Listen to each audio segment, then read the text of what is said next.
Hello, Vibe Coders! Hoje eu vou mostrar para vocês como é o fluxo de trabalho que eu estou usando para Vibe Codar. São três principais pilares que a gente vai ter aqui que justificam a construção desse fluxo. O primeiro pilar é o trabalho em etapas claras. Então a gente vai ter uma etapa de planejamento, uma etapa de desenvolvimento e uma etapa de validação. O segundo pilar é o uso de agentes duplos, né, duplos agentes, no caso, em cada etapa dessas, na etapa de planejamento, na etapa de desenvolvimento e na etapa de validação, a gente vai ter dois agentes trabalhando. Um que faz a tarefa e outro que revisa a tarefa que o anterior fez. E o terceiro pilar é a rastreabilidade. A gente vai conseguir avaliar o trabalho que a IA fez de uma forma prática e consultar ao longo da história, ao longo da evolução do projeto, se a gente quiser ver uma coisa que foi feita no passado, e se a gente quiser ver como está o status de alguma tarefa, alguma coisa que a gente está fazendo, a gente consegue saber exatamente em que pé anda cada coisa. Para isso, a gente tem skills que foram criadas aqui dentro desse repositório. Eu criei aqui dentro porque elas são bem específicas para esse projeto que eu estou trabalhando, projeto pessoal. E elas ficam aqui, ó, dentro da pasta Cloud, pasta skills. Então a gente cria uma skill nesse formatinho aqui, ó, uma pasta com um arquivo skill MD. Se você não usa Cloud, o que você faz? Ao invés de usar .cloud, você usa .agents. Mesma coisa. Funciona do mesmo jeito. Dá para usar com o Copilot, dá para usar com Codex, dá para usar com OpenCode, com Gemini, sei lá, enfim. A ferramenta que você achar melhor aí, ou que você tiver tokens free para você poder vibe codar. Aqui, nas nossas skills, as que a gente usa para esse fluxo de trabalho, que é baseado em etapas, são essas aqui. A gente tem primeiro uma skill de plain. Então, o que é uma skill? A gente pode fazer isso aqui, ó, barra plain. Eu vou digitar barra plain e eu vou digitar o que eu quero fazer. Então eu posso escrever que tenho um problema com clientes que têm duas assinaturas ativas. Só mostra uma. E aí tipo, a gente pode dizer o que a gente quer que seja feito e o barra plain ele vai ser executado. E aqui no barra plain, ó, a gente tem algumas instruções para a IA do que ela tem que fazer.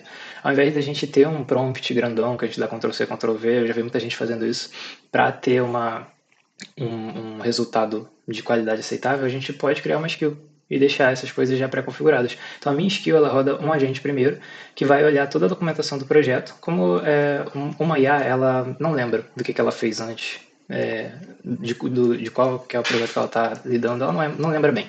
Então, uma sessão nova é sempre como se você estivesse lidando com um funcionário novo na sua empresa. Você vai ter que fazer o onboarding dele. Melhor forma de fazer o onboarding com documentação. Então, é importante que você tenha algumas docs aqui no seu projeto dizendo como que você trabalha, quais são as coisas importantes de se ver. Então, eu peço para ela ler, antes dela fazer a implementação, quais são as docs que é importante do meu projeto. E ela vai fazer um documento MD em um formato específico. Ela vai criar esse documento aqui, ó, nessa pastinha, eu fechei, Docs, Workflow, Backlog. Tem uma pasta Backlog, ela vai criar um item aqui com um número. Eu sempre faço um número em ordem aqui, só por questão de organização. E esse arquivo ele tem esse formato aqui, ó. A gente tem o status que está em planejamento, a gente tem data, e a gente tem contexto, objetivo, requisito funcional, não funcional. A gente pede para a IA colocar isso tudo nesse arquivo e é só o planejamento, ela não está implementando nada ainda. É só para a gente destrinchar o que vai ser feito. Depois que ela escrever esse planejamento, você mesmo pode ir lá e revisar e entender se esse planejamento faz sentido ou se você quer melhorar ele e adicionar alguma modificação. É legal para você validar, se antes de implementar, né, se o que você vai fazer está fazendo sentido. A própria IA ela também vai validar.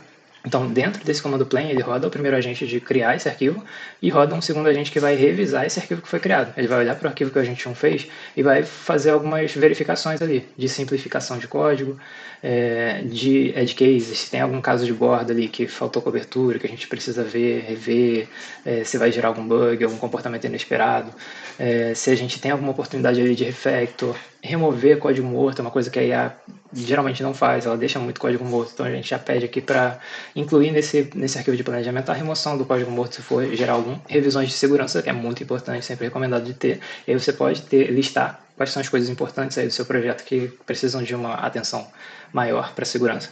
E aí a gente vai ter um arquivo criado na pasta backlog. Vou pegar esse exemplo aqui que está em teste, já está numa segunda etapa, porque eu não tenho nenhum em backlog, mas ele fica mais ou menos nesse formato assim, ó, problema descrito e tudo mais. E aí, a gente vai ter um comando de implement, que é para a próxima etapa. Depois que você viu o planejamento que a IA fez, você concordou, você falou, tá bom, podemos fazer, você vai dar um implement e passar o arquivo docs, workflow, backlog, tarará. E aí a IA vai implementar. E aí é a mesma coisa que o plain faz. São dois agentes, um vai implementar e o outro vai revisar. Aqui a gente tem toda a descrição dessa skill. E aí, beleza, a gente implementou. Ele vai tirar de backlog depois de terminar a implementação e vai jogar para testing. Aqui no testing, essa skill de implement, ela gera também um checklist de coisas que a gente precisa validar. Essa daqui é a forma mais rápida que eu consigo verificar se a minha app fez as coisas do jeito certo.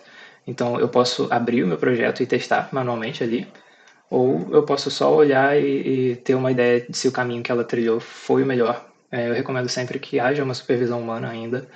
Tem gente que trabalha com full autônomo, eu ainda não consegui, não acho seguro, não tenho confiança total para fazer isso. Talvez seja o meu workflow, que tenha furos, né, que a gente pode melhorar no futuro, mas eu ainda faço essas pequenas revisões manuais aqui, com base nesses documentos que a IA gera para mim.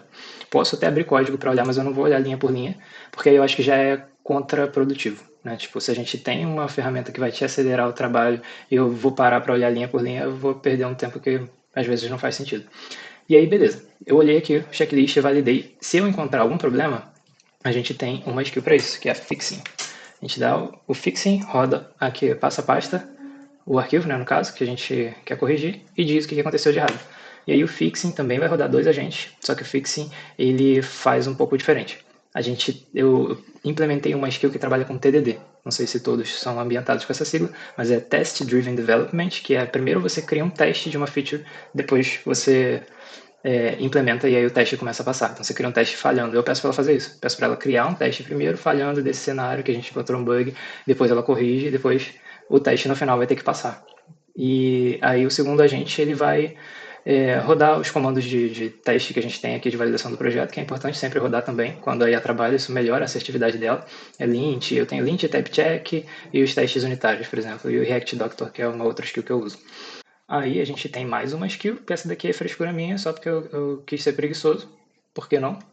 Que é a conclude. Essa skill conclude, ela vai criar um commit, ela vai criar uma versão, uma tag aqui, ela vai atualizar a versão do package para uma versão nova e vai criar uma tag. E aí no futuro eu posso vir aqui, ó, se eu quero ver como é que era na época que a gente fez essa feature aqui do 0.34, eu vou dar um git checkout aqui nessa versão e eu consigo voltar no tempo para quando a gente implementou isso aqui. E a gente consegue, tipo, testar esses cenários também, é bem legal. Então o Conclude ele faz algumas coisinhas nesse sentido de automação, né? De mover o arquivo também para a pasta Concluded. Então ele move para mim. E é isso. Esse é o workflow que eu estou usando hoje. Eu estou confortável com ele, eu consigo acompanhar, eu consigo revisar o que a IA está fazendo de uma maneira prática e eu consigo ter uma garantia de assertividade porque todo o fluxo ele está bem instruído, né? Ele tá bem documentado e a IA não vai se perder tanto, ela não vai esquecer tanto das coisas, ela não vai alucinar tanto, a gente melhora muito a assertividade. Claro que tem um contra que a gente gasta mais token, mas eu prefiro gastar token planejando e executando com assertividade do que gastar token corrigindo o bug depois. Ok? E é isso, galera. Se você ficou curioso para testar, eu criei um repositório com essas skills aqui que eu mostrei para vocês, em um formato de exemplo, para vocês pegarem e usarem de inspiração para criar de vocês. O link vai estar aqui no post. Espero que tenham gostado e me diz aí, você concorda com esse fluxo de trabalho? Faria algo diferente? Deixe as suas impressões aí nos comentários e vamos trocar uma ideia. Até a próxima!